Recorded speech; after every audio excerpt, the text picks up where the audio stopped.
Alright, in this video we are going to just review the last few weeks in the class, chapters 1 through 10. I'm not going to go all the way back and review everything about consonants and vowels and things like that because those were rules we needed to just begin to get familiar with words. So what we're going to do is, as you can see here with my little objectives, we're going to review noun forms. We'll talk about noun usage and how things get added to nouns, like not just the endings as within the forms, but definite article and prepositions. We'll review the adjectives, we'll review the CalPerfect paradigm, and we'll review sentence structure, which will get us into like definite direct object marker and things like that. And then we'll do some translation review. I have a couple of sentences just to kind of walk through and make sure that we're picking up all the things that we need to. So the goal is just to kind of jog your memory, review things. Hopefully it's encouraging. You all are doing well in your worksheets and your quizzes, and so this will just be a refresher. So first thing we want to do is review the basic noun forms. Hebrew marks its words for gender and number, and we've already seen how this works in nouns and verbs and adjectives and things. So the basic noun forms are in this table here. So our masculine singular noun form is unmarked, and so what we have here are the root consonants for sus, which is samic, vav, samic, and it's unmarked, so it doesn't have a particular ending. Our feminine singular has a kametz he ending, although a patak tav is also prominent, and we'll encounter that later when we get into construct forms. Masculine plural is susim, and what we're looking at here is this hidek yod mem ending. This is a masculine plural ending. And sus ot is our feminine plural, our holam vav tav ending. That's our standard feminine plural ending on a noun. Not to be forgotten, we haven't reviewed this very much, it's not come up a whole lot, but we do have dual forms that are the same for masculine and feminine. This ayim. So we have this patak, yod, hidek, mem. So don't get it confused with the hidek, yod, mem of the masculine plural. And so instead of im, it's ayim. And yeah, so this can either be masculine or feminine. It can be used to refer to a pair of things, two things. So this would be two horses. It can also refer to pairs of body parts, like hands or eyes, knees, things like that. So let's not forget the dual forms. They are present. You see them in names for places, like we talked about Ephraim at the end of one of our conversations, or Jerusalem is Yerushalayim, so it's a dual form. Egypt is Mitzrayim, so to just recognize that dual form there. So most nouns are going to follow this basic pattern that we see above, that if it's masculine and singular in form, it actually is masculine and singular in referent, and it'll become masculine plural. So we're not going to see a whole lot of gender changing in terms of our nouns, but there are some irregular nouns, and I've listed some of the ones that we've encountered here. First one is the word yad, which means hand or power. It looks like it's masculine. It looks like it's masculine singular because it doesn't have an ending, but most body parts that occur in pairs are actually feminine. So if we were to see it in the plural, it's yadot. And if we're talking about somebody's hands, they only have two, and so it would be yadayim. But it's actually a feminine, yad is actually a feminine noun. Aim is mother, so it's unmarked. It doesn't have a kametz he, so we expect it to be masculine singular, but in fact it's feminine singular. Same thing with yad here. It's feminine singular, and that's because what it refers to is mother. There's only one place in the Old Testament that mother shows up in the plural form, so we don't need to really worry about that, but it would be emote if we did. That's the form it shows up in, so we get some vowel reduction here, but we're not gonna mess with that. So another irregular noun is eretz. Eretz, again, it looks masculine singular because of its form. It doesn't have the kametz he at the end, but in fact it's feminine singular, and that comes out in its plural form. Aratzot, aratzot, this Cholam Vav Tav shows us it's actually a feminine noun. And so eretz, very common word in the Old Testament. Ir, again, looks masculine singular, but in fact it's feminine singular. And even in its plural form, it's ir arim, arim. So again, it looks masculine plural, but in fact it's feminine plural. So it's irregular on both these counts. We got av here, which looks like and is a masculine singular noun referring to father. Where it is irregular is in avot. It's plural form, which looks feminine plural, but actually it's masculine plural. So because it's referring to fathers. This next one came up in our live conversation this last week. Bat.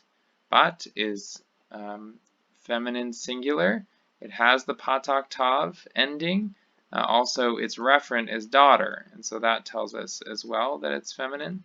And I just wanted to highlight the ending is normal in terms of a feminine plural. This Cholam Vav Tav, it is feminine plural, but you see this change here. That the singular form doesn't have this noon, but all of a sudden it shows up in the plural form. So just to keep an eye on that. That bat becomes banot. Ish has a very strange form, anashim. So this isn't irregular in terms of its ending. Ish is unmarked, it's a masculine singular. Anashim is hirek yod mem, it's a masculine plural. So this follows the rules, the patterns we have above, but still it's a strange, it's an irregular noun in the fact that it changes its root, and so it's hard to kind of get back to that lexical form you've memorized. Similarly, isha has the kametz he ending to tell you it's a feminine singular noun meaning woman. But we get nashim, which is feminine plural, so it's irregular in terms of this ending.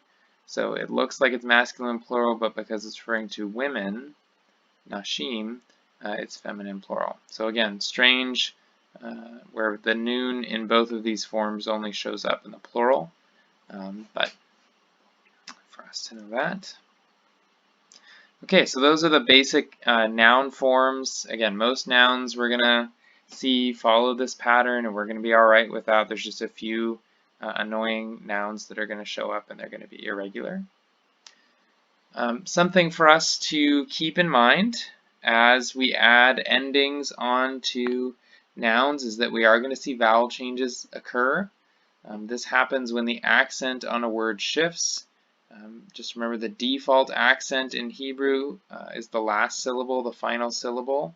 And so when you add a suffix, that lengthens the word, and so the accent shifts to the suffix in a lot of ways and kind of recategorizes the syllables in terms of are they open or closed, are they tonic, pretonic, or propotonic.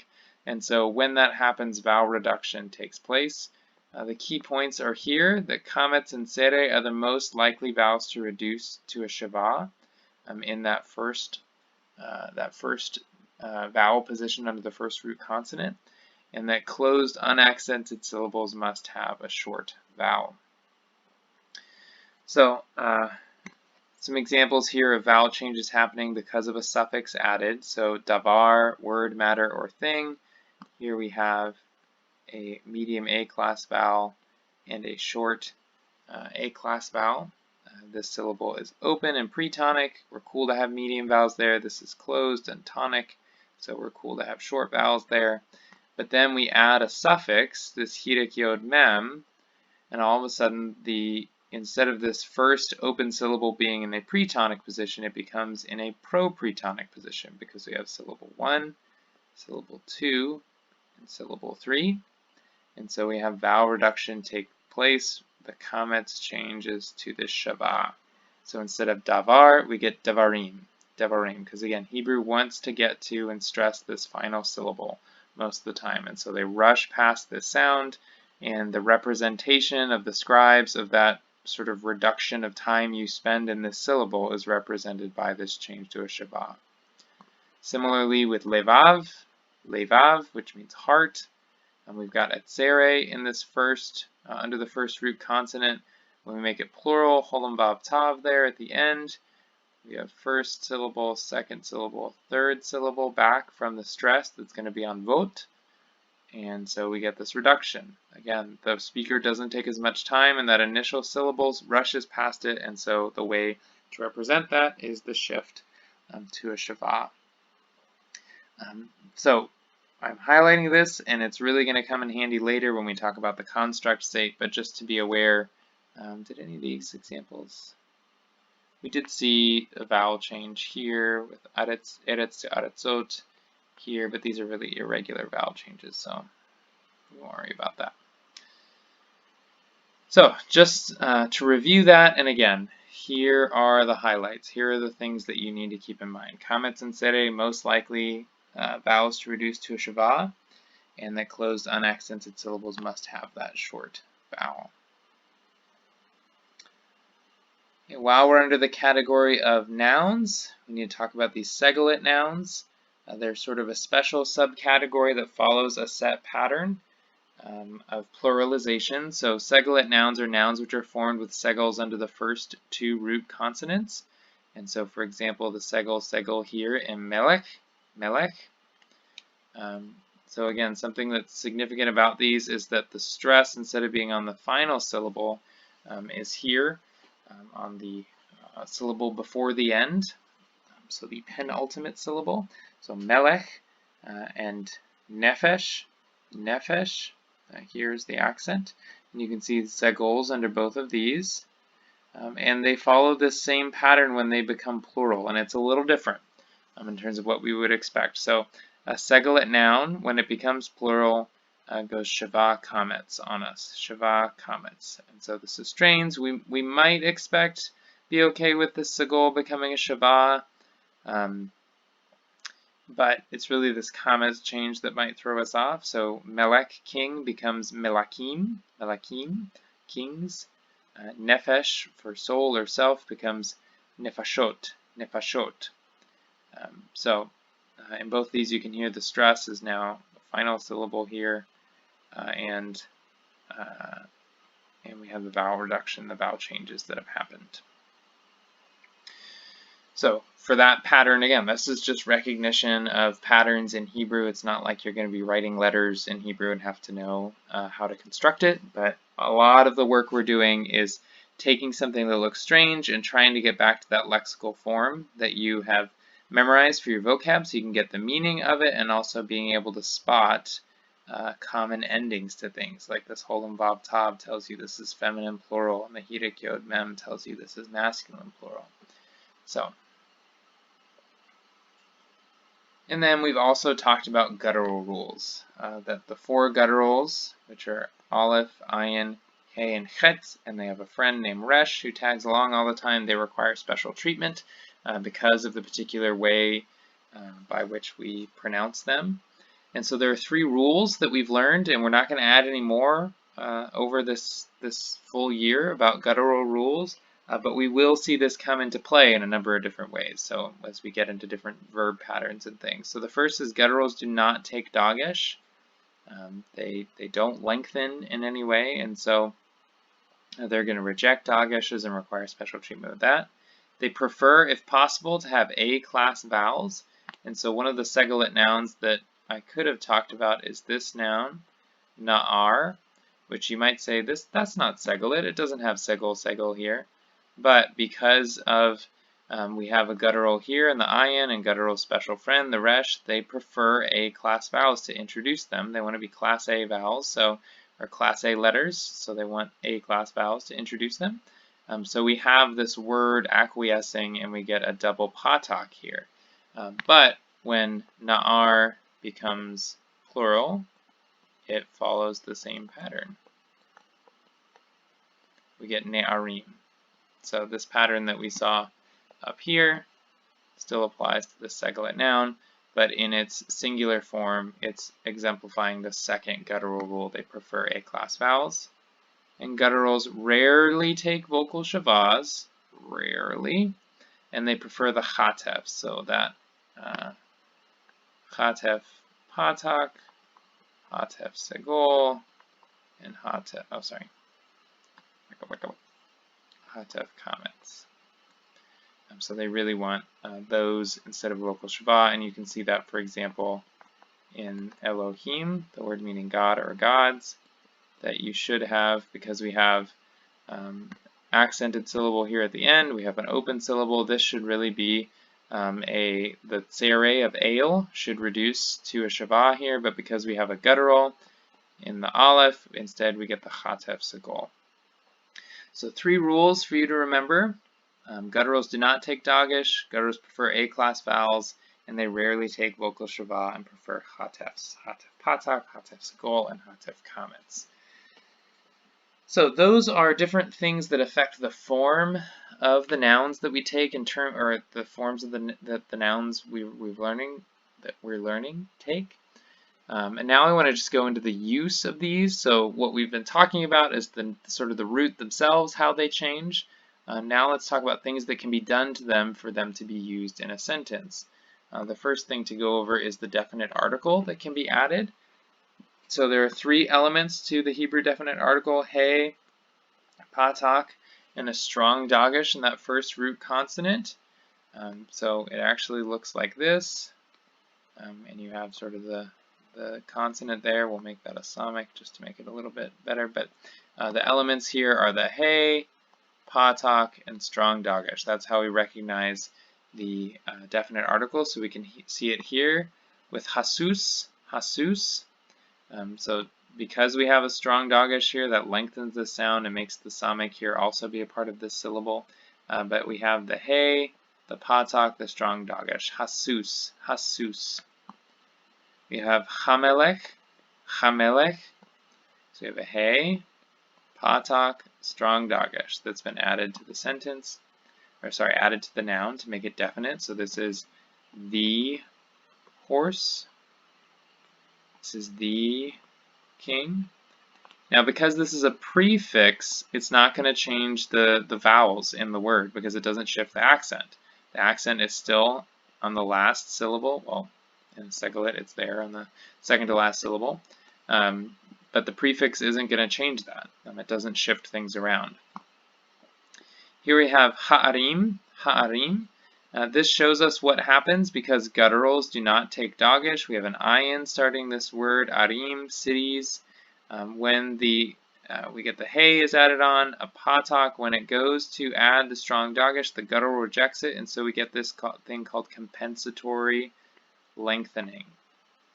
So to compensate for the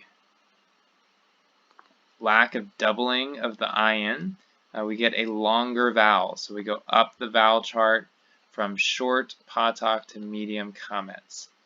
We don't necessarily detect the change in our pronunciation. That's why we make that chart, so that we are aware of that. So this compensatory lengthening, because this is the form that a definite article takes when it's before many of the gutturals. Same thing here, ha'av, ha'av. So again, we have a guttural in the aleph. We have the he of the definite article. The patak goes to add the strong dagesh. It gets rejected, so we get this compensatory lengthening in the kametz. But the other way that the gutturals, particularly he and chet, respond to the definite articles, they do what's called virtual doubling. So we get the he, the patak. We don't get the strong dagesh, but we also don't get the compensatory lengthening. So instead of getting into a tussle, they said, you know what, why don't we just pretend like we doubled? We'll tell mom and dad that we doubled up. So the he and the chet, maybe it's because they're too close in form to the he. You know, they're like twins, they fight a lot, but they're really tired of it, so they just make this agreement. We're going to tell mom and dad we doubled. We're going to virtually double, even though we didn't. So that's the form of the definite article, how it can be added to nouns. But again, it's the he, the patak, and the strong dagesh is what we're looking for a definite article. So now let's talk about prepositions. Remember, there are 2 kinds of prepositions in Hebrew. There are independent prepositions that give us, just as all prepositions, a sense of the relationship between 2 nouns. These act as vocab. So here we have the preposition lifnei, which means before or in the presence of. So lifnei hamelech is before the king. Betoch habayit is within or in the midst of the temple or the house. Im navi is with a prophet. Again, we have these words that are just vocab, just learning them, recognizing that they're prepositions. But in many ways, the recognition that they're a preposition is secondary to just learning the vocab, because in English, we already know what to do with a preposition. There are some independent prepositions that are always joined to their noun through a makef, which is that hyphen there. So el ha'ir is to or toward the city. And here we get al haderech, which is on or upon the road. So independent act is their own words. It's really a vocab thing we're dealing with here, of just remembering what these words mean and translating them. They're a lot of fun. The trickier ones are the inseparable prepositions, because they attach themselves to our noun, and so they change the look of our noun, much like the definite article does by attaching itself to a noun. If we're not on our game and recognizing the form of the definite article here, we're going to be looking for a word in our memory that isn't there. We didn't learn the word Jesus. We learned the word sus, and then we learned the definite article. And so that what makes that tricky, and similarly, this is what makes the inseparable prepositions tricky, is they add themselves on to our noun, and so they change its shape for us, and they get a little tricky. So the inseparable prepositions are ba, which means in, at, or with, ka, meaning like or as, and la, meaning to or for, generally. And here's the normal form. They attach themselves to the front of our noun with a shava underneath them, and that's what they're adding their preposition to this word. So bamelech would be with a king. Kakohen would be like a priest. And the normal weak dagesh of the kaf here goes away, because now it's preceded by a vocal shava, which makes the sound of a vowel, which would make it strong, which we don't want to do. So kakohen, la'ir, to a city. So again, what we're seeing here is just the normal form. The beit, the kaf, the lamed with the shava underneath them, attaching themselves to the front of their noun that they're modifying or prepositionizing.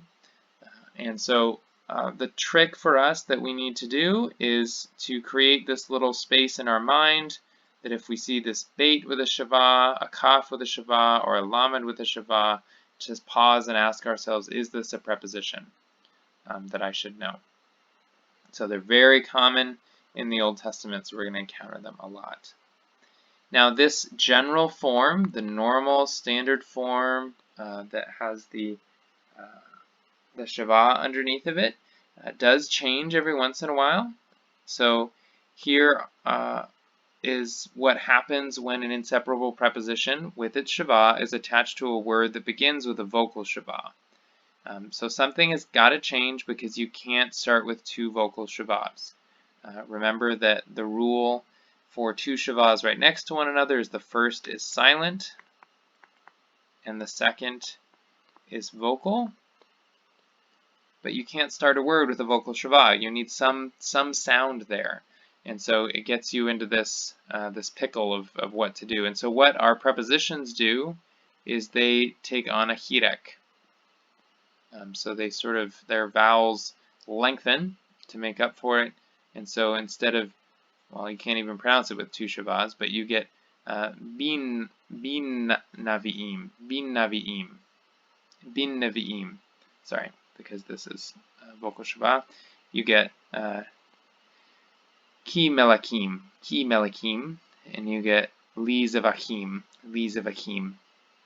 So what we're looking at here is what happens when our prepositions are put on a word that begins with a vocal shva.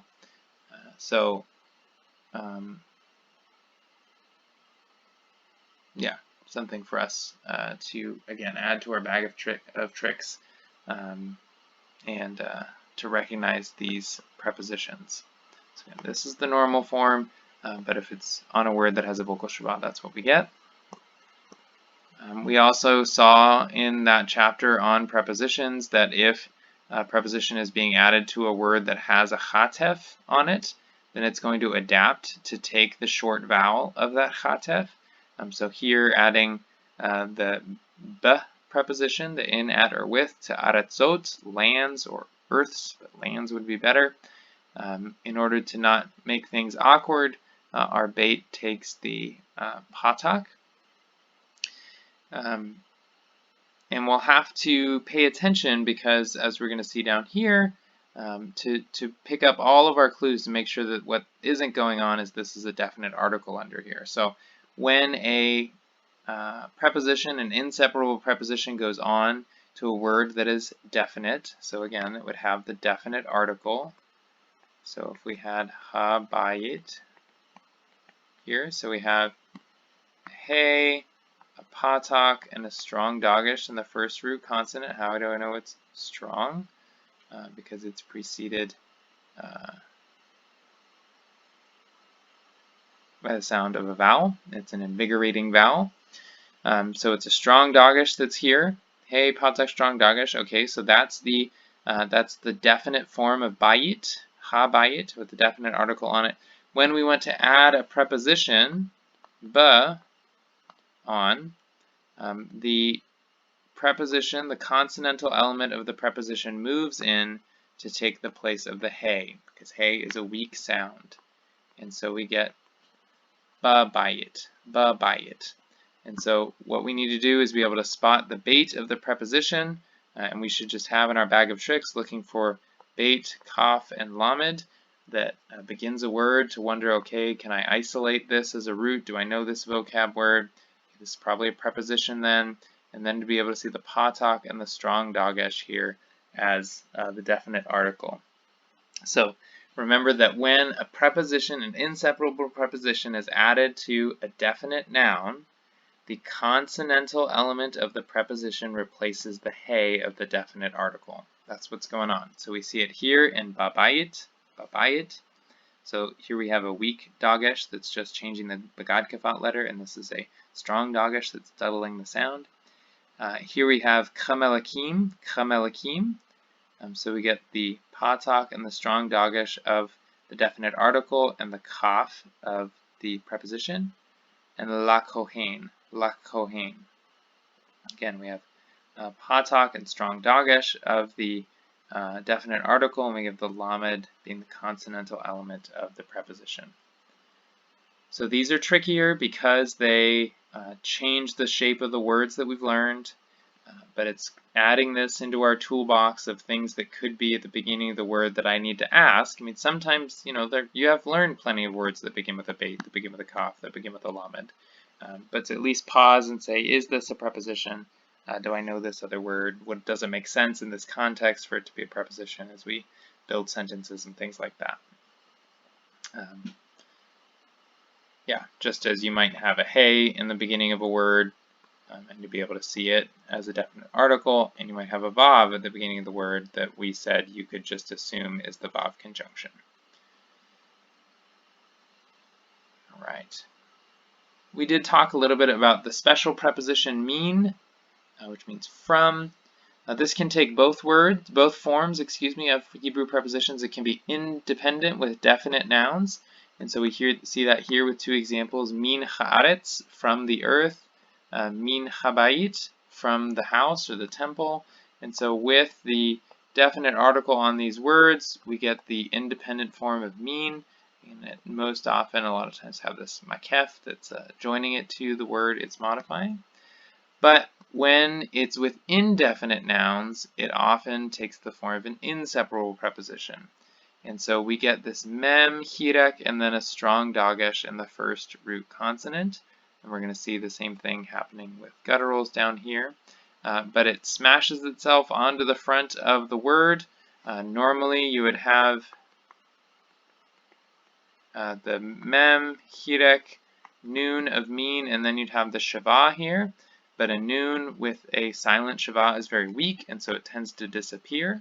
And so when we went over this, this was our first example of a noon assimilating. And so it becomes a strong dagesh in the first root consonant, and we get mizavach, meaning from a sacrifice, and miyad, which is from a hand, or something like that. So we get the mem, hirek, and then the noon is curled up in that strong dagesh there.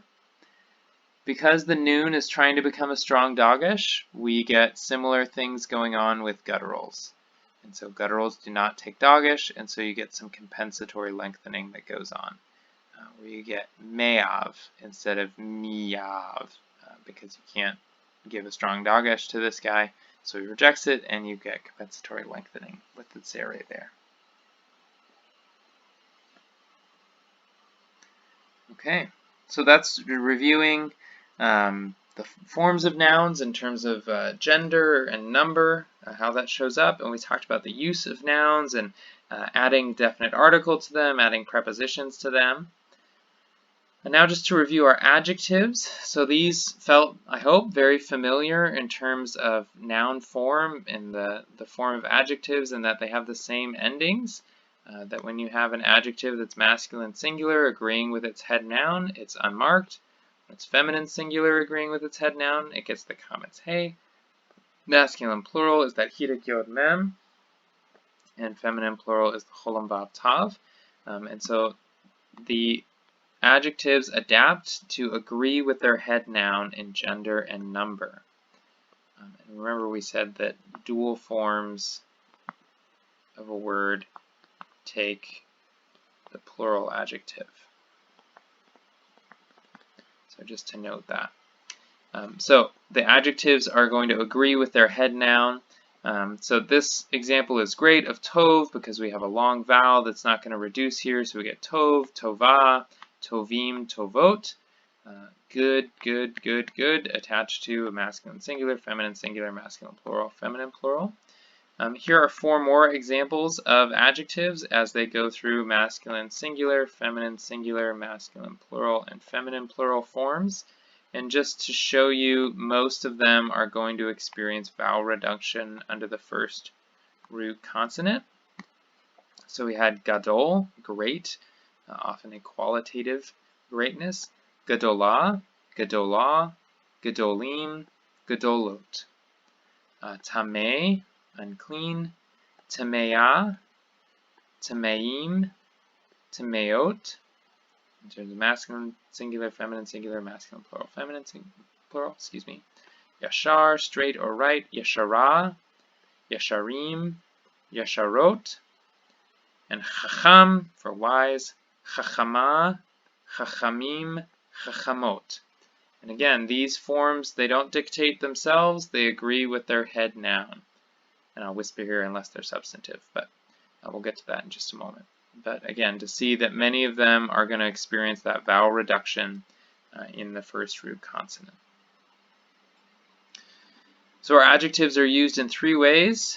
They're used in an attributive way, that is to assign, to kind of work with an attributed noun as a single syntactic unit. And so the good king said this. We don't have 2 subjects there, we have 1 subject, it's just described with an attribute, the good king. And so attributive are going to agree with their head noun in gender and number. They're going to agree in definiteness, and you see that this is what stands out between these, the other 3 uses. And so if you see a definite article on an adjective that's attached to a head noun, that's the important caveat there, then it's attributive. So we can call this the ha-tributive adjective because it takes the definite article and it is after its head noun. And so it is always going to follow its head noun. A predicate adjective makes a sentence, that is, it's trying to assert something about the subject, and so it's predicating something on the subject. So the king is good is asserting the king is good. We've made that a predicate. The adjective is the predicate. So it's going to agree it with in gender and number with the head noun, but it will never be definite. It will never have a definite article on it. So if you see a definite article on an adjective that's connected to a head noun, then it's attributive. If you have a head noun that's definite and you don't have a definite article on your adjective, then it's predicate. And it is usually before. And I just want you to operate under this assumption in terms of, I'm not going to get tricky on your midterm or quizzes, so I will put the predicate adjective before the head noun in those. The third use is substantive, when an adjective stands on its own in a noun form, so it's acting as its own subject or direct object or whatever. The sort of the line between a noun and an adjective in Hebrew is a little more fluid than it is in English, but you can think of, for example, the good, the bad, and the ugly is an example of substantive adjectives. So they're not going to have a head noun to agree with, so it's not going to have any sort of agreement. It's going to stand on its own. It can have a definite article, but not to agree with a head noun because it doesn't have a head noun. So don't misunderstand this to say it can never have a definite article. It can, but it's not agreeing in definiteness with a head noun. So, and then because there's no head noun, it doesn't have a position relative to the head noun. So some examples here, which we went over last week. HaKohanim HaTahorim. Here we have the priests. It's masculine, plural, definite. So we have the priests. And then straight following we have the pure. Masculine, plural, definite.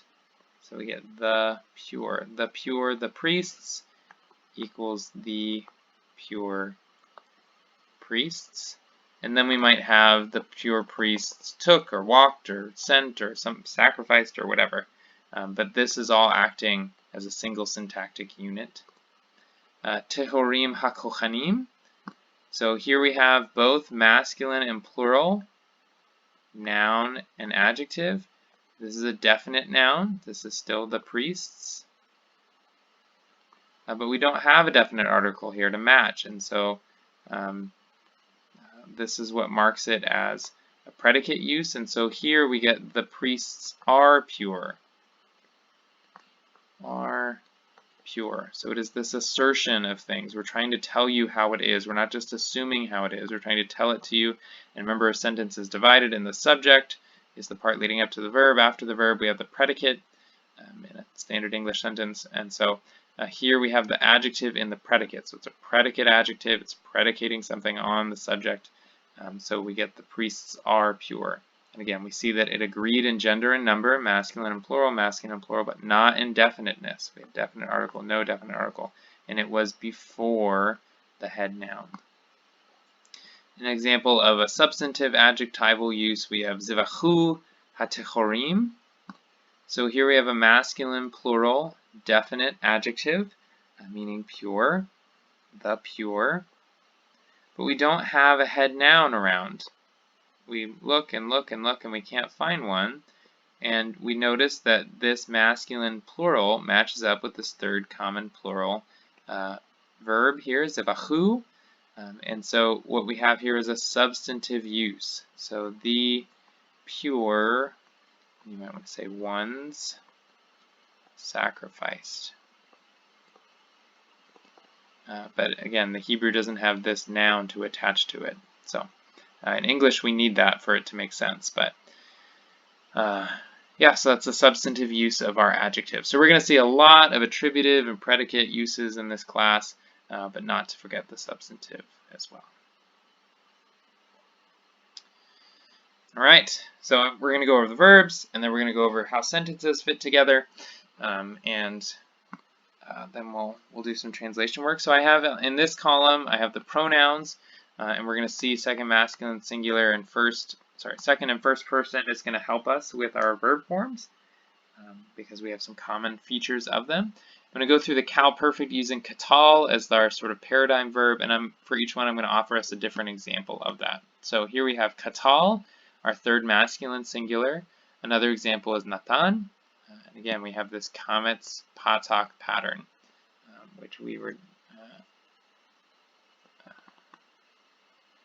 going to translate this in the simple past or the present stative for stative verbs, which we haven't interacted with a whole lot here, but simple past. So some of you are still translating these in the present. Please do them in simple past. So katal, katala. Katala is our third feminine singular. Katalta, katalta. So the stress is here. Katalt. Again, stress is here. So we can see the tav kametz of the pronoun matches up with the ending here on the second masculine singular, just as the tav shava and the tav shava of the second feminine singular pronoun matches with the verb form. We get katalti, katalti. Again, our stress is in the middle here. Katalti is our first common singular. The hirik yod is a common feature for this first common singular. Katalti. Katalu, katalu. We don't have any help from our pronouns here. Katalu, the shurek ending is the suffix we're spotting there. We get kataltem, kataltem. Stress is here. And we have this shared tav segol mem ending. Katalten. Again, stress is here. And we have the shared tav nun, tav nun. Different vowels, but still we have this tav nun form. And then katalnu, katalnu, which stress here in the middle. We get the nun shurek between anachnu and katalnu. So just to read through these really, just to go through katal again. So we have katal, katala, katalta, katalt, katalti, katalu, kataltem, katalten, katalnu. And it's not a bad idea to just roll through them, speak them out loud to kind of get them deeper in different access in your brain. So I'll do the different examples here. Natan, he gave. Zachara, she remembered. Malachta, you ruled or reigned. Katavta, katavt, excuse me, is you, feminine singular, wrote. Yashavti, yashavti, I sat or dwelt. Zavechu, zavechu is they sacrificed. Yadatem, yadatem is y'all cared for or knew. Darashten, darashten is y'all sought or inquired, feminine plural. And lakachnu, lakachnu. Spit on my screen a little bit with that. That means I did a good job. Lakachnu would be we took.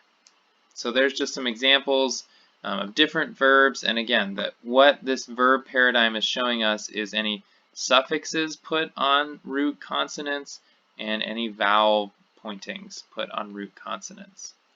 So the perfect conjugation is going to give us the suffixes. The Cal pattern is going to give us the vowel patterns, and we're going to see that as we move forward and as we change these things. So just remember that the pattern, changing the pattern changes the meaning, changing the conjugation changes the use. And y'all are doing a really great job in your parsing charts, so well done with that. All right, now let's review Hebrew sentence structure. So the standard Hebrew sentence structure is verb first, followed by the subject, and the subject is not marked by any particular mark or particle, as we're going to see with the definite direct object. But if there is a noun that is directly following our verb, we need to see, does it match up with the verb in person and gender and number, and if so, it's likely our subject. And then third, we have the direct object. This is the standard structure, and any changes are going to emphasize our direct object, often marked by the definite direct object marker. This form is 90% of the usage. This form is 10% of the usage. If it's not definite, then we don't have any marker on it. But this is our standard sentence structure: verb, subject, direct object, verb, subject, direct object. So just keep that structure in mind. Some examples here: Lakach hamelech et habeged. So we get a cow, perfect, third masculine singular of lakach, he took. And then we have a definite noun right next to it: hamelech, masculine singular, definite, king, the king took. It agrees in person, gender, and number with this verb. It follows the verb. It's definite and not marked with the definite direct object marker. So here we have the subject. So he took, that is the king took. Took what? Here we have definite direct object marker. Habeged is the clothing or the garment. So standard, we have verb, subject, direct object, thankfully marked by this guy. Shamarti ani et hanavi. Shamarti is cow perfect first common singular. I guarded. I, personal pronoun. Remember, the pronouns are only going to be the subject. They're nominative pronouns, so they're only going to be the subject, and it's used for emphasis. So I guarded. I myself guarded. Guarded who or guarded what? We have a definite direct object marker going on a definite noun here. Hanavi is the prophet. So I myself guarded the prophet. We have verb, subject, direct object marked by the definite direct object marker. Achalta et chalechem. So here you have a verb, which means you ate. And then we have the definite direct object marked by a definite direct object marker. Here we have the food, but we don't have a subject. We don't have a stated subject. We don't have another noun here between or anywhere else in the sentence that would connect up with this verb. But remember, in Hebrew, the subject is built into the verb. This already means you ate without a personal pronoun or anything like that. So it is common to have a noun following a verb to clarify the subject or even a personal pronoun, but it's not necessary. And so here we just get you ate the food or the bread. And then Batechu chohen. So here's maybe a trickier one. This is a third common plural, cow perfect. Cow perfect, meaning they trusted. I'm not sure I actually wrote they trusted, but trust me that's what I meant to write. And then we get kohen, kohen. So we don't have a definite direct object marker here, so I think we might get fooled into thinking, oh, this must be the subject. It would be a priest trusted, but no, that doesn't agree. This is a third common plural. This is a masculine singular. They don't agree. So this must be the direct object, an indefinite direct object. So this would be they trusted a priest.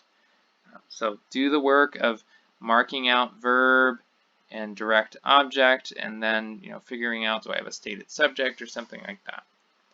But here's our standard operating procedure: verb, subject, direct object. Changes in this standard structure tend to communicate emphasis. So when things are put up front, that tends to be what's being emphasized in the sentence. But we still need to identify the parts of speech to not mix ourselves up. So here we have shameru, this is a verb. Hakohanim, here it's a definite noun, but it's not marked by the definite direct object marker, so that's the subject. And here we have a definite noun marked by the definite direct object marker, so that's our direct object. So here we're emphasizing the direct object, and we get Shama'u, they heard. Who heard? Hakohanim, the priests heard. We get agreement in person, gender, and number. The priests heard. Who did they hear? What did they hear? The king. But here the emphasis is the priests heard the king. They didn't hear the boy or the priest or the prophets or the people or anything like that. They heard the king. Here we get Hana'ar, Natan, et Habeged lakohen. So we have a noun, a definite noun, not marked by the definite direct object marker. So this is the subject. Here we get a verb.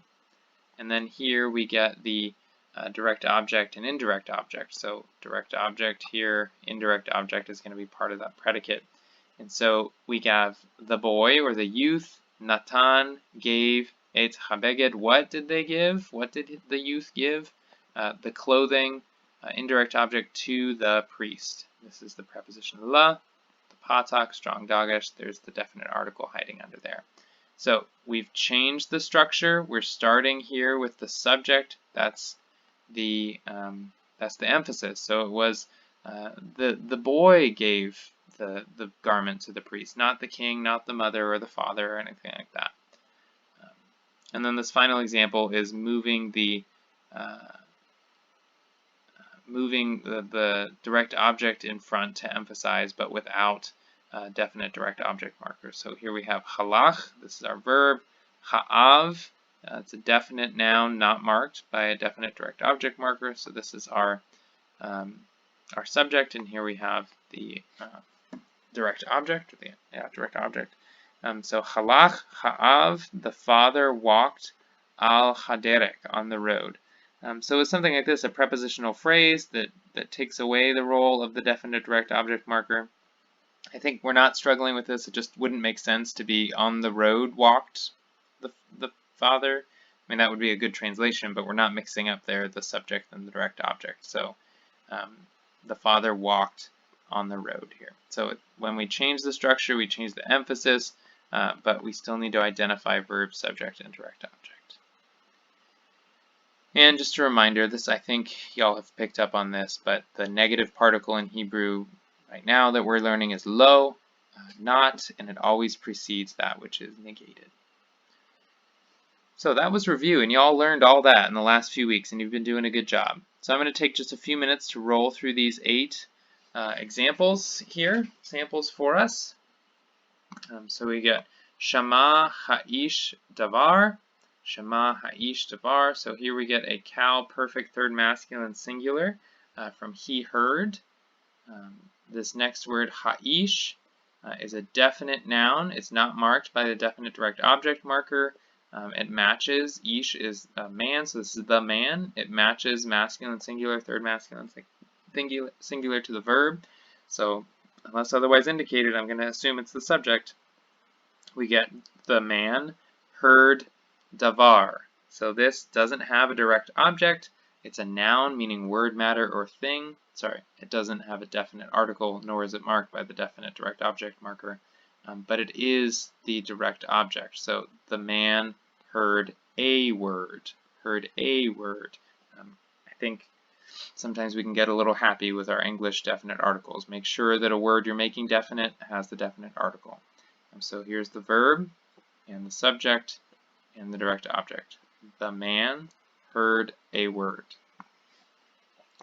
Lo lakach ha'am et hamalchut lelohim. Lelohim. Lo is our negative particle, meaning no or not. Lakach is a cow perfect third masculine singular, to take or seize. Ha'am is a definite noun. Am means people.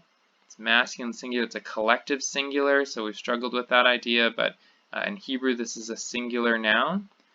So it matches masculine singular, it matches the verb which comes right before it, and because the subject most often goes right after the verb in Hebrew, we're going to assume, unless otherwise notified, that this is the subject. So here we have the people did not take. Did not take. And so this is what is being negated, the taking. They did not take. What did they not take? Hamalchut, definite article. We have a hey, a patak, a strong dogish. We have the definite direct object marker connected to it. Malchut is the kingdom. Le'elohim. Le'elohim. So Elohim is the word for God or gods. And the lamed is the preposition la, and when it's attached to Elohim, it changes a little bit. Instead of a shava and a chatef segol, we get a tzere here, and the aleph wants to act like it's not even around. So le'elahim. So this would be for God. So this would be the people did not take the kingdom for God. Third sentence, Shalach Hamelech Hagadol et Chenavi. This is supposed to be Chanavi. Got a little, oh no, happy with my keystrokes there. I'm sorry about that, y'all.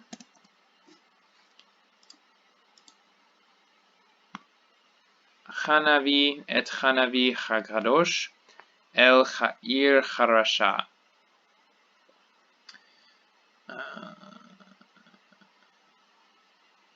Harasha. So here we get Shalach, Cal perfect third masculine singular verb. We get Hamelech Hagadol. So here we have a definite masculine singular noun, meaning king, the king, matches the verb which precedes it. So we're going to assume, unless otherwise notified, that it's the subject. So the king sent. But then we get this Hagadol, Hagadol. So this is a definite masculine singular word, meaning great. Okay, so now we need to figure out, we've got an adjective. What relationship is it in with this noun that precedes it? So we have both of them definite, both of them masculine singular. It's a attributive adjective, and so this is the great king, operating as a single syntactical unit, meaning this phrase acts as the subject. So the great king sent. What did he send?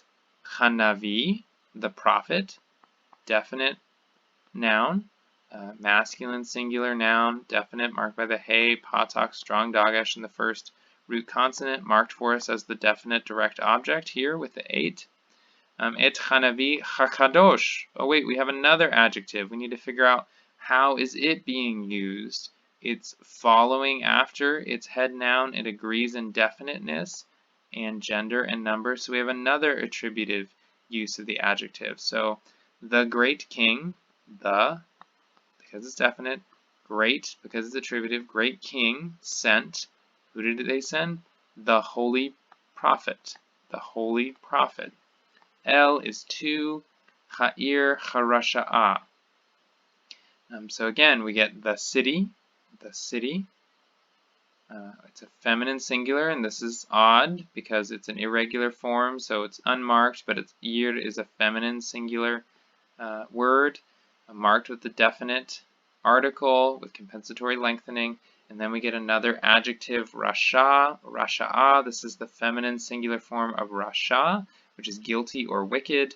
It's definite, it matches in gender and number, and again, it's going to match the true gender and number, not just the form that it's taking. And so we have another attributive use of the adjective, so the wicked city. So to put it together, so this is our subject, this is our direct object, and then this is indirect object. So we have he sent, who sent? The great king sent. Who did he send? Hanavi Hakadosh, the holy prophet, to the wicked city. The great king sent the holy prophet to the wicked city. So it takes some work, but you're like a great mouse detective there. Yashava Hamishpacha Ba'ir Hagadolah Uvabayit Hagadol. Yashava, here we have our verb. It's a third feminine singular with that kametz hey ending. Yashav, to sit or dwell, so she sat or dwelt. Well, who did? Hamishpacha, Hamishpacha. So here we have a feminine singular definite noun that comes right after a verb, agrees with it in gender and number and person. So now we just need to remember, what does mishpacha mean? Hamishpacha is the family. The family, okay. So there, this is a definite noun following, well, it doesn't have to be definite. This is a noun following right after a verb. I guess I should draw the arrow a different way. If it's following right after a verb, agrees with it in person, gender, and number, and so until that's otherwise notified, we're going to assume it's the subject. So the family dwelled or sat. Ba'ir, ba'ir. Okay, we see a word beginning with a bait. Is this the preposition? Well, do I know a word ir? Yes, that means city. So ba would be the bait preposition. Why am I getting, instead of a shava here, a kametz? Well, because it's definite. It would normally have a patak, strong dagesh, but we have compensatory lengthening. So this is in the city. And then we get hagadolah. All right, now we get an adjective that matches the preceding noun, the head noun, in gender and number. It's definite, like this is definite, and so we get an attributive use of the adjective. So this operates like a single syntactical unit. So in the great city, in the city, the great, in the great city.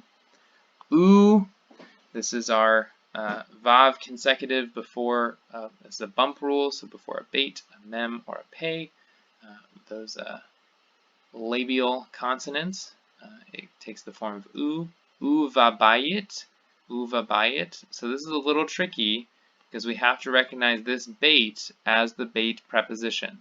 And it's tough because it's making the v sound instead of a b sound. It doesn't have its shava. So it takes a little bit of work here, but this is an example of a bait preposition on a definite noun because we have the patak and the strong dagesh. This bait of the preposition loses its weak dagesh, which would make it that b sound because it's preceded by a vowel. And the vowel would make it a strong dagesh, and it doesn't want to do that. So we get uvabayit, which is and, our conjunction, in the, here we have the bait preposition with the definite article, bayit, house. Chagadol. All right, one more adjective that is definite, agrees in gender and number with its preceding, so it's another attributive adjective. Okay, this takes a lot of detective work here, but y'all are doing a great job with it, and I may be making it more complicated by trying to break everything down, but y'all are doing a good job. So that's she sat who? Oh, the family sat in the great city and the great house, or the family dwelt in the great city and the great house. This next one we have Chacham Chamelech min neve'im. So this is a comparative. We start with the adjective wise, the king.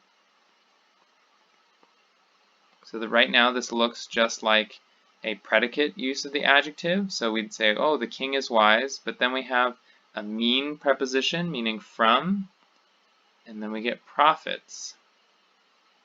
Neve'im, neve'im. So min neve'im. Well, that doesn't make sense. The king is wise from prophets. Oh, it's a comparative. The king is wiser than prophets. The king is wiser than prophets.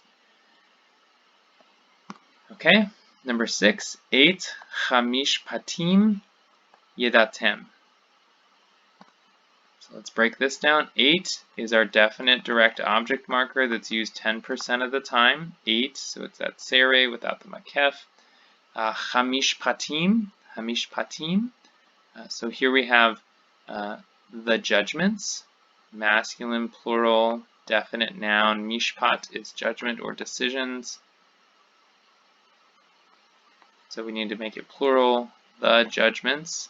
And this is the definite direct object, so it's going to receive the action of any verb we find. Oh, we found a verb, yadatem.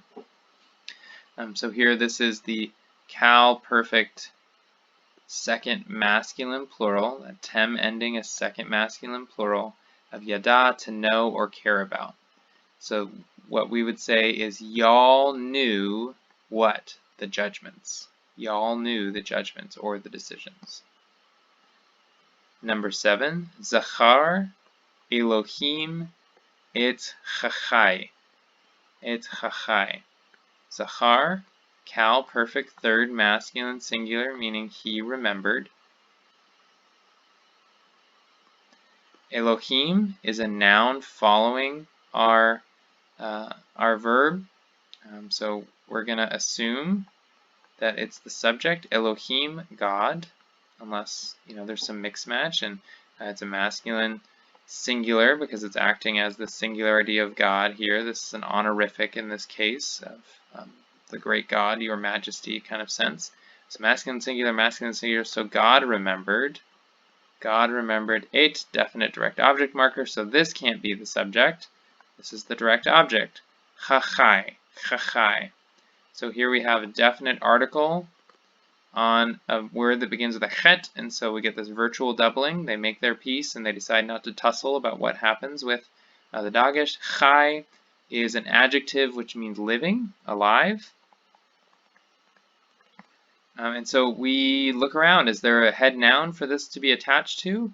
Well, it can't be attached to God because it's separated by this. God is acting as the subject. This is acting as the direct object. So it can't be the living God remembers. No, no, no, because we have the definite direct object marker. This is a substantive use of the adjective. God remembered the living. God remembered the living. Okay, and the last one, Achelu cha'ish v'cha'isha et halechem charasha. Achelu, Cal perfect third common plural verb in the first position or first place, so it's a standard Hebrew sentence, and then we get two definite nouns not marked by the definite direct object marker, so we're going to assume it's the subject. Now what are they? Cha'ish, the man, the is our vav conjunction, so this is and, so we have the man and the woman. So they're our subject, and so they move into this instead of just they ate, we get the man and the woman ate. What did they eat? We have a definite direct object marker that's going to answer that question for us. Halechem, halechem, the segelet noun. Lechem means food or bread. So we have the bread, maybe. It's definite, masculine, singular. And then we get charasha, charasha. We get a definite article here. The resh rejects the dagesh, so we get compensatory lengthening. Rasha means guilty or wicked. It's attached to this head noun here. It follows it. It agrees in definiteness, and so we have an attributive use. And so this would be the man and the woman ate the wicked bread. Okay. So I was just trying to kind of pull everything together for us there. We'll continue to have a live session on Tuesday and go over anything else we need to review. But y'all are doing a good job. Hopefully this was a helpful refresher and just walk through various things.